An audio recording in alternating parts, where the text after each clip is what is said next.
Cette vidéo vous est présentée par la boutique lilojeux.ca, un service personnalisé par une équipe de passionnés d'ici.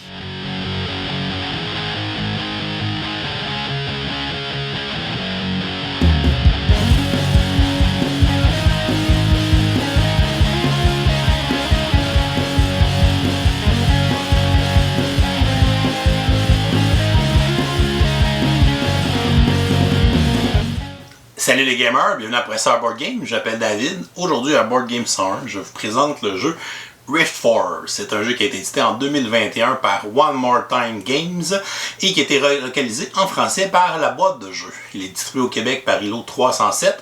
On veut d'ailleurs les remercier de nous avoir envoyé 7 copies de jeu qu'on puisse l'essayer pour vous le présenter en vidéo. C'est un jeu de l'auteur Carlo Bortolini qui se joue uniquement à 2 joueurs. C'est donc un jeu duel et les parties vont durer entre 20 à 30 minutes. Le but du jeu va être de ramasser le plus de points de Rift Force grâce à cette énergie étrange qui est émanée par la faille qu'on retrouve dans le monde. C'est un jeu de gestion de main de cartes, de contrôle de territoire et de confrontation avec une petite phase de draft en début de partie. Les joueurs vont se choisir 4 guildes d'invocateurs avec chacun son élément et des élémentaires de cet élément comme le feu, la glace, l'eau, la terre, l'air, etc. Et on va tenter de s'affronter pour le contrôle des territoires qui sont de chaque côté de la faille pour gagner les points de Rift Force. On va aussi faire des points lorsqu'on va réussir à détruire les élémentaires de notre adversaire. Chaque invocateur représente une guilde et chaque guilde va avoir un pouvoir, donc l'activation des élémentaires de chacune des 10 guildes à l'intérieur du jeu sera différente, ce qui nous donne beaucoup d'opportunités et de combinaisons stratégiques différentes à l'intérieur du jeu. Alors, Rift Force, je vous montre comment on joue, ensuite je vous dis ce que j'en pense, et comme on est lundi, on vous donne une question du jour pour participer à un concours du lundi pour le mois de juin 2022. On va installer une partie pour 2 joueurs. Premièrement, on va assembler la faille avec les 5 cartes sur la table. Et on va aussi assembler la piste de points de Rift Force juste à côté, qui représente en fait les points de victoire. Chaque joueur va se choisir une couleur et prendre le marqueur de sa couleur et va le placer juste à côté de sa zone de jeu sur la carte de score. On aura donc un joueur qui sera les jaunes et l'autre les bleus. Le joueur le plus jeune va prendre le jeton premier joueur qu'il va aussi placer dans sa zone de jeu de son côté de la faille. On va ensuite recruter les cartes d'invocateurs qui vont représenter les guildes que les joueurs vont incarner pendant la partie. Il y a 10 guildes élémentaires différentes dans la boîte de base. On va tout simplement retirer un des invocateurs au hasard sans le regarder et replacer sa carte dans la boîte de jeu.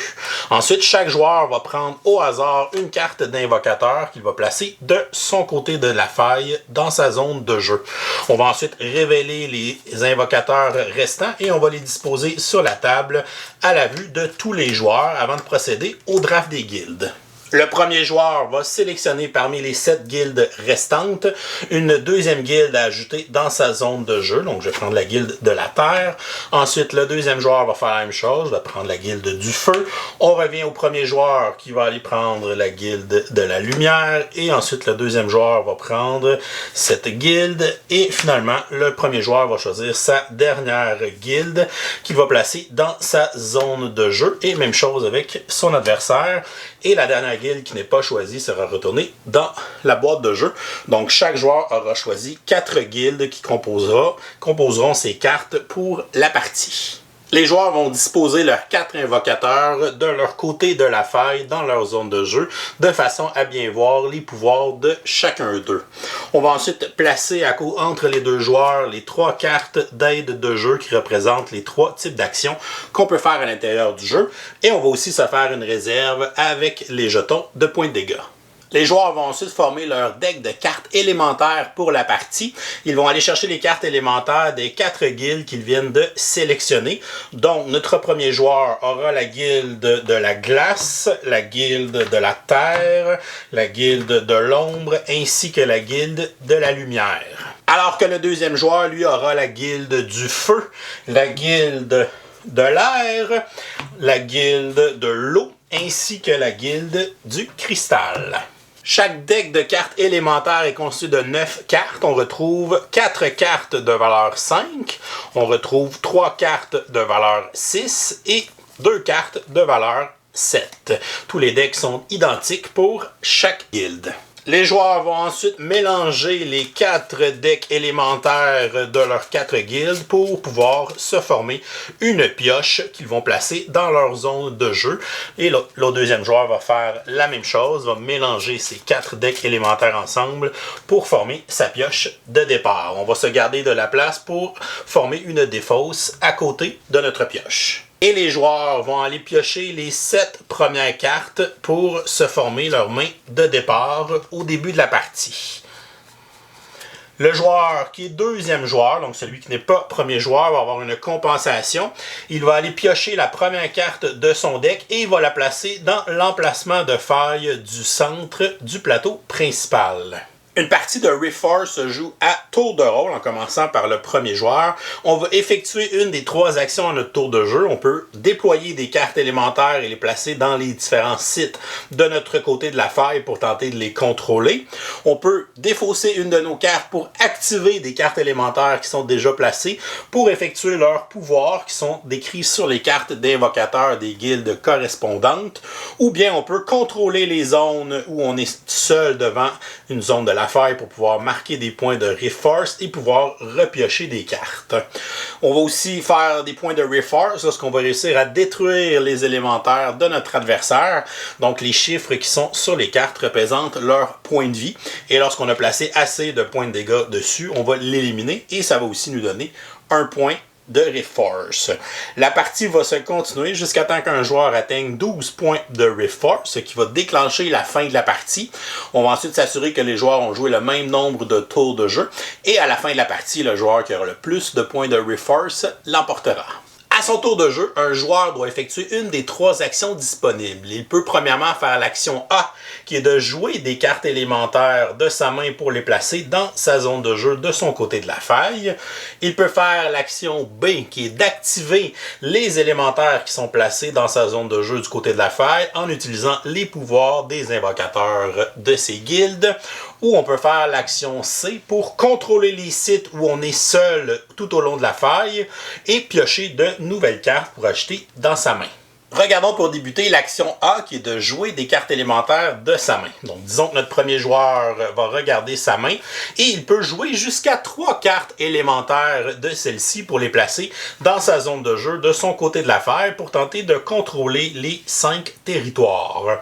Il peut jouer des cartes qui sont soit de la même guilde, donc je pourrais jouer mes 3 cartes élémentaires de terre, ou je pourrais jouer aussi 3 cartes qui ont le même chiffre et cela peu importe leur guilde. Donc je pourrais jouer une carte de 6 ombre, une carte 6 de terre et une autre carte 6 de terre, puisque ce sont 3 cartes avec le même chiffre.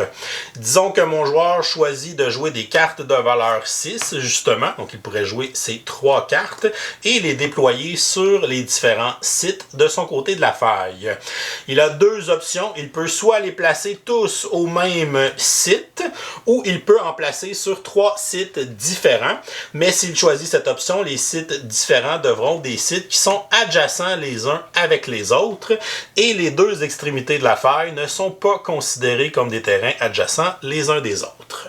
Lorsqu'un joueur a terminé d'effectuer son action, ça va mettre fin à son tour de jeu et on va passer au tour du joueur suivant. Lui aussi va faire l'action A pour déployer et jouer des cartes d'élémentaires de sa main pour les placer dans sa zone de jeu de son côté de la faille. Le deuxième joueur, lui, va utiliser plutôt 3 élémentaires de la même guilde pour pouvoir les déployer sur son côté de la faille. Et je vais aussi les placer dans 3 emplacements adjacents.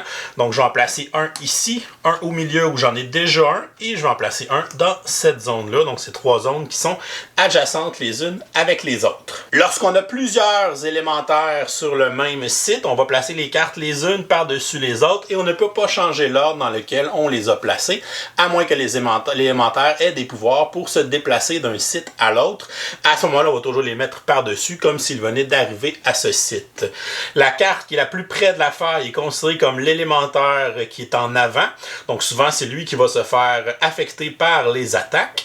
Et celui qui est le dernier sera considéré comme celui en dernière place. Il peut aussi être affecté par certains pouvoirs de guilde. On revient autour du premier joueur qui va encore décider de faire l'action A pour jouer des cartes de sa main. Cette fois-ci, il va jouer 2 cartes seulement. On peut en jouer jusqu'à 3, mais on peut aussi en jouer moins. Il va aller placer des élémentaux de la guilde de la glace et il va les placer dans des sites différents qui sont adjacents les uns avec les autres. On retourne au deuxième joueur qui va continuer de jouer des cartes de sa main.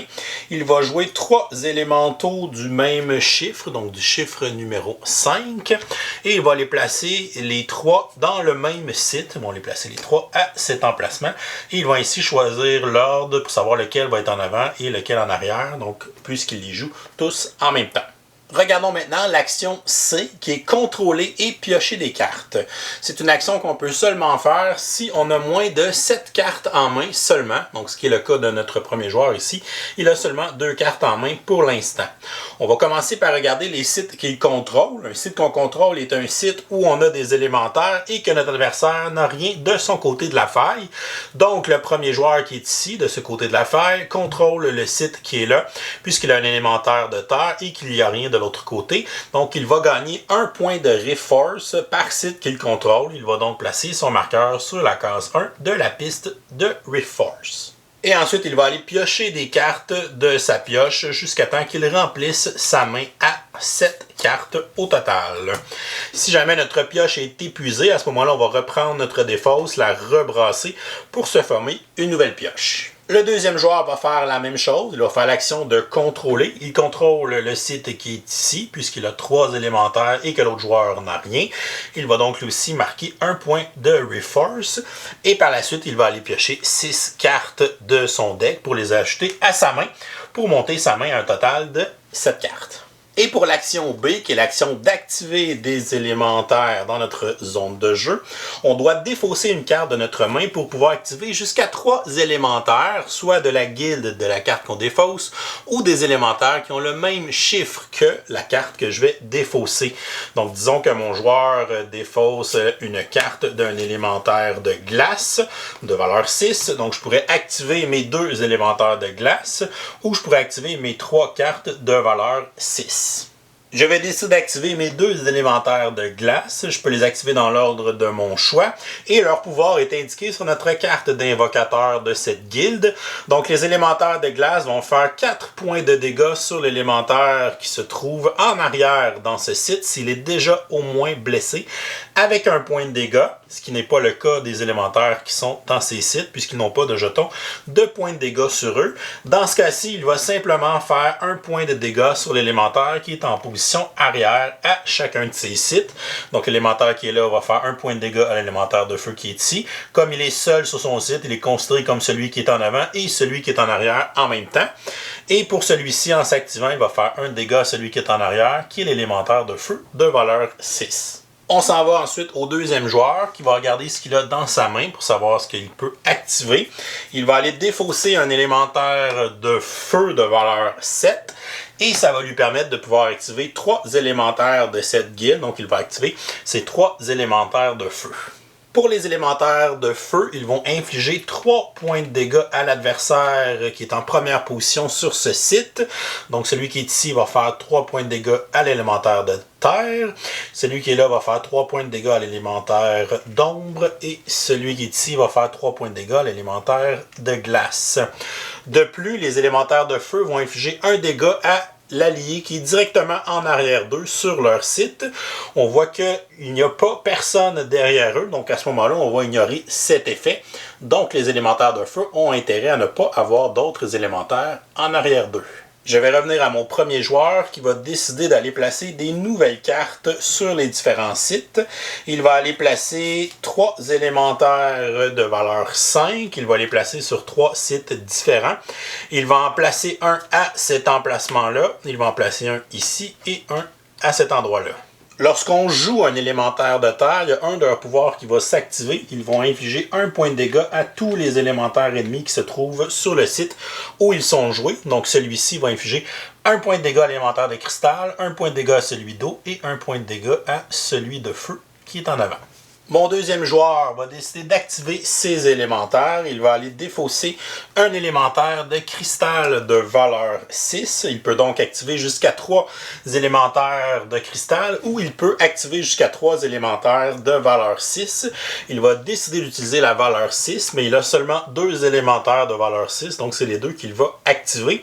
Ce sont des élémentaires de feu, donc ils vont infliger 3 points de dégâts à l'ennemi qui est en avant dans le site où il se trouve et vont infliger un point de dégâts à leur allié directement en arrière d'eux, mais ils n'en ont pas, donc on ignore cet effet. Lorsque les points de dégâts égalent ou dépassent les points de vie de l'élémentaire est vaincu. On va donc retirer les points de dégâts. On va le placer dans la défausse de son propriétaire et le joueur qui vient de le vaincre va marquer un point de victoire, un point de Rift Force. Donc le joueur bleu va avancer d'un sur la piste de Rift Force. Et c'est la même chose ici, l'élémentaire d'ombre est vaincu. On va donc le retirer. C'est maintenant l'élémentaire de glace qui sera considéré comme étant devant. On va le placer dans la défausse. Et le joueur bleu va faire un autre point de Rift Force. Dans nos exemples, on vous a montré les pouvoirs des élémentaux de feu ainsi que des élémentaux de glace. Regardons maintenant les 8 autres guildes qu'on retrouve dans la boîte de base. Pour les élémentaux d'eau, on va placer 2 points de dégâts sur l'ennemi en première position à ce site. Et ensuite, on va déplacer un site adjacent à cet élémentaux et il va infliger 1 point de dégâts à l'ennemi qui est en avant sur ce nouveau site. Pour les élémentaux de foudre, on va infliger 2 points de dégâts à n'importe quel ennemi sur ce site. Et si jamais on le détruit, on va pouvoir répéter cette attaque une autre fois. Mais pour l'attaque bonus, si on réussit à détruire un autre élémental, à ce moment-là, il n'y aura pas un autre bonus. Donc on peut avoir une seule attaque bonus avec un élémental de foudre. Pour l'élémentaire de terre, on a vu tout à l'heure que lorsqu'on le joue, on va infliger 1 point de dégâts à tous les ennemis qui se trouvent sur ce site. De plus, lorsqu'on va l'activer, il va infliger 2 points de dégâts à l'ennemi qui est en première position sur ce site. Pour l'élémentaire d'air, on va déplacer cet élémentaire sur n'importe quel site. Il va infliger 1 point de dégâts à l'élémentaire qui est en avant sur ce nouveau site, ainsi que les sites adjacents à celui-ci. Pour l'élémentaire de plante, il va infliger 2 points de dégâts sur un site adjacent à l'ennemi qui est en avant. Et on va ensuite déplacer cet ennemi vers le site où se trouve l'élémentaire de plante. Pour les élémentaires de cristaux, ils vont infliger 4 points de dégâts à l'ennemi qui est en avant sur le site où il se trouve. Par contre, ils ont un effet négatif qui est que quand un ennemi va les vaincre, ils vont marquer 1 point de Rift Force supplémentaire. Donc ce sont ceux qui font le plus de dégâts d'un seul coup, mais qui peuvent rapporter beaucoup de points de Rift Force à notre adversaire à chaque fois qu'il va les vaincre. Pour l'élémentaire de lumière, il va infliger 2 points de dégâts à l'ennemi qui est en premier sur le site où il se trouve et il va nous permettre d'enlever 1 point de dégâts à n'importe quel de nos élémentaires, peu importe sur le site où il se trouve. Et finalement, on a les élémentaires d'ombre. On va le déplacer vers n'importe quel site. Il va infliger 1 point de dégâts à l'ennemi qui est en avant et s'il détruit cet ennemi, on va marquer 1 point de Rift Force supplémentaire. Et les joueurs vont continuer à alterner les tours de jeu en prenant toujours une des 3 actions disponibles jusqu'à temps qu'un joueur se rende à 12 points de Rift Force qui va déclencher la fin de la partie. À ce moment-là, si c'est le premier joueur qui déclenche la fin de la partie, le deuxième joueur aura un dernier tour de jeu de façon à ce que les deux joueurs aient joué le même nombre de tours pendant la partie. Ensuite, on va vérifier celui qui a le plus de points de Rift Force et ce joueur sera déclaré vainqueur. Si jamais les joueurs sont à égalité, à ce moment-là, on va jouer une action supplémentaire pour chacun des joueurs et si un des joueurs réussit à marquer plus de points que l'autre, à ce moment-là, il sera déclaré vainqueur et on va répéter ce processus jusqu'à temps qu'on ait un gagnant. Et voilà, c'est comme ça qu'on joue à Rift Force. Je vous reviens avec mon opinion personnelle. Qu'est-ce que je pense de Rift Force? Regardons premièrement les côtés positifs. J'ai adoré le visuel du jeu, donc les cartes d'élémentaires sont très bien illustrées, c'est très très beau le côté visuel, les invocateurs aussi, donc vraiment très bien réussi pour cet univers-là. C'est un jeu que les règles sont relativement simples, le livre de règles est bien construit, il n'y a pas beaucoup de règles à assimiler, donc on embarque vraiment bien à l'intérieur du jeu. Le livre de règles a une bonne structure aussi, fait que c'est facile à passer au travers puis d'assimiler les règles parce qu'au final il y a juste 3 actions disponibles qu'on peut faire. Donc même si c'est un jeu très simple, c'est étonnant le niveau de stratégie puis toute la complexité qu'il y a derrière les combinaisons possibles qu'on peut faire. Donc le draft qu'on fait avant le jeu aussi qui a une importance capitale parce que là on choisit les 4 pouvoirs, les 4 sortes d'élémentaires qu'on va avoir pour la partie et on les choisit un à la suite de l'autre. Donc on peut réagir à ce que l'autre joueur va choisir. Ok, ben là, il vient de prendre une faction qui fait beaucoup de dégâts, celle de feu ou celle de cristal. Mais là, je vais peut-être prendre l'autre pour pas y laisser les deux. Ou il prend 2 factions qui se déplacent. J'en veux une, moi aussi, qui permet de faire des déplacements, mais je vais choisir celle-là. Donc, dépendant des combinaisons qu'on essaie de faire, il y a énormément de combinaisons parce qu'il y a quand même 10 factions à l'intérieur. On en utilise 8 à chaque partie, mais on n'aura pas les mêmes combinaisons. Fait que ça fait vraiment des stratégies qui sont variées, puis ça offre au jeu une énorme profondeur. Donc, le draft qui est quand même important, puis qui est super le fun parce que c'est là qu'on va voir un peu qu'est-ce qu'on va essayer de faire comme combo. Puis des fois, on se dit, ah ben, je vais essayer cette guilde-là avec celle-là, puis celle-là. Puis au début, on pense pas nécessairement. Puis pendant la partie, on réalise que, OK, ben, ces deux-là vont vraiment bien ensemble parce que je peux faire telle action en premier. Après ça, je vais mettre un dégât à tout le monde avec un élémental de terre. Après ça, je vais jouer celui de glace qui va faire 4 à celui qui est en arrière. 4, c'est une attaque qui est vraiment puissante. Puis là, après ça, j'en ai un que quand il va avoir l'élémental de foudre, mais là, quand il va en tuer un, il va répéter son attaque. Fait qu'on peut essayer d'enchaîner des combos, d'affaiblir les élémentaux, puis activer ceux qui vont nous donner des bonus quand ils vont avoir les kills. Donc, vraiment intéressant le niveau stratégique puis toutes les interactions entre les différentes guildes. C'est ça le cœur du jeu, mais ça en fait vraiment une belle richesse au niveau du gameplay. J'aime aussi que c'est le genre de jeu qu'on doit toujours s'adapter à ce qui se passe pendant la partie. Faut pas arriver avec une stratégie très rigide puis dire je vais faire ça pendant la partie parce que ça se peut que l'autre, justement, il nous sorte un lapin de son chapeau puis j'aurais pas pensé que oui, lui il a tel pouvoir, fait qu'il peut faire telle chose, il peut déplacer mes élémentaires parce qu'il a pris celui de plante. Donc des trucs comme ça. Fait que là, il va empiler mes élémentaires à la même place, fait qu'il va contrôler plein de sites, il va faire l'action qui peut donner des points de reforge directement. Donc ça peut être dangereux. Fait qu'il faut faire attention, il faut vraiment toujours s'adapter selon ce qui va sortir pendant la partie. Fait que ça, c'est intéressant. Puis j'ai aimé la façon dont on va jouer nos cartes, justement, au lieu de faire des règles complexes ou des règles qui prennent du temps à arriver, un peu comme un Magic, parce qu'il y a quand même un petit feeling Magic dans le sens qu'on met des créatures puis on s'affronte un contre l'autre.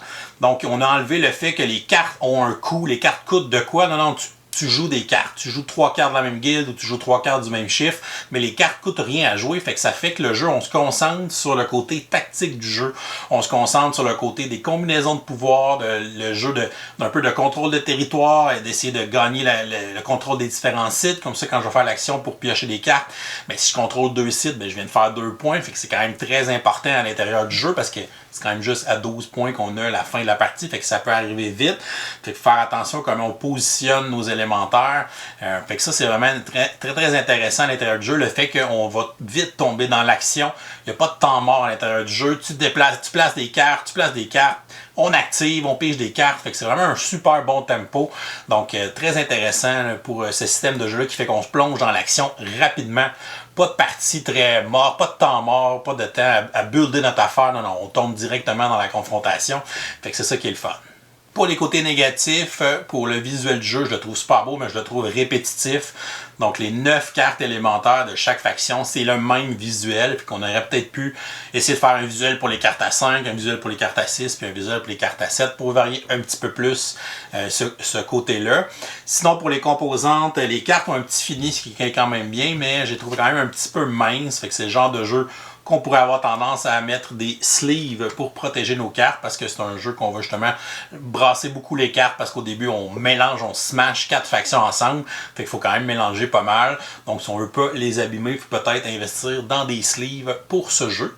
J'aurais aimé ça que la faille soit un petit plateau dépliable au lieu de plusieurs cartes collées les unes sur les autres. Ça a toujours tendance à bouger et à se déplacer. C'est un peu fatigant pendant la partie. Il y a un petit peu de temps mort quand on défait le jeu. Une fois qu'on a fini la partie, ben là, il faut défaire nos decks de cartes, donc reséparer les cartes élémentaires. C'est pas un gros downtime, mais c'est quand même un petit exercice qui prend un certain temps qu'on doit faire à la fin de chaque partie. Sinon, pour le mode, il n'y a pas de mode solo en fait dans le jeu. C'est le genre de jeu qui aurait pu avoir un mode solo. Par contre, je dois dire qu'il y a une extension qui s'en vient où il va y avoir un mode solo et un mode en équipe. Et en plus, il va y avoir 8 nouvelles factions, 8 nouvelles guildes dans l'extension. Fait que l'extension va pouvoir corriger ce petit côté-là qu'il n'y avait pas de mode solo. Parce que c'est le genre de petit jeu de confrontation, je pense qu'il serait facile de faire un automa avec quelques petites procédures pas trop dures à gérer. Somme toute, Rift Force, je vais donner une note de A. C'est un excellent jeu duel avec une excellente tension entre les deux joueurs, un bon tempo dans le sens qu'on tombe vite dans l'action, la façon de jouer nos cartes est instinctive aussi. Le fait de mélanger les combinaisons de 4 guildes à chaque partie, on va avoir des opportunités, des stratégies différentes à déployer, à inventer, à développer. Donc c'est vraiment intéressant, c'est vraiment une belle richesse pour un jeu qui se joue en 20 à 30 minutes. C'est le genre de jeu que, justement, quand je finis une partie, j'ai comme le goût d'en jouer une autre tout de suite. Fait que ça, c'est toujours bon signe. Donc, excellent petit jeu de gestion de cartes, de confrontation pour un jeu duel. Donc, Rift4, ça vient d'arriver en français dans nos boutiques ici au Québec. Donc, si c'est quelque chose qui vous intéresse, allez voir dans vos boutiques favorites. Et voilà, c'est tout pour aujourd'hui. Oh, c'est vrai, on est lundi. On va donc vous donner une question du jour pour participer à un concours du lundi pour le mois de juin 2022 dans lequel vous pourriez gagner le jeu 0 à 100. La question du jour est la suivante. Quel est votre jeu duel favori? Donc un jeu qui se joue uniquement à 2 joueurs. Vous nous laissez la réponse en commentaire YouTube sous la vidéo pour enregistrer votre participation au concours. Et si vous nous supportez sur Patreon pour au moins 5 $, vous aurez aussi une participation automatique au concours à chaque lundi du mois. Bonne chance à tous pour ce nouveau concours. Si vous n'êtes pas encore abonné à la chaîne, vous pouvez le faire en cliquant le petit bonhomme ici en bas de l'écran. Sinon, vous pouvez nous suivre sur Facebook, Twitter, Instagram, sur les réseaux sociaux. Et si vous aimez les vidéos qu'on fait, vous pouvez nous supporter sur notre campagne Patreon, ce qui vous donne aussi accès à notre serveur Discord. Je vous souhaite à tous une excellente fin de journée et continuez de gamer.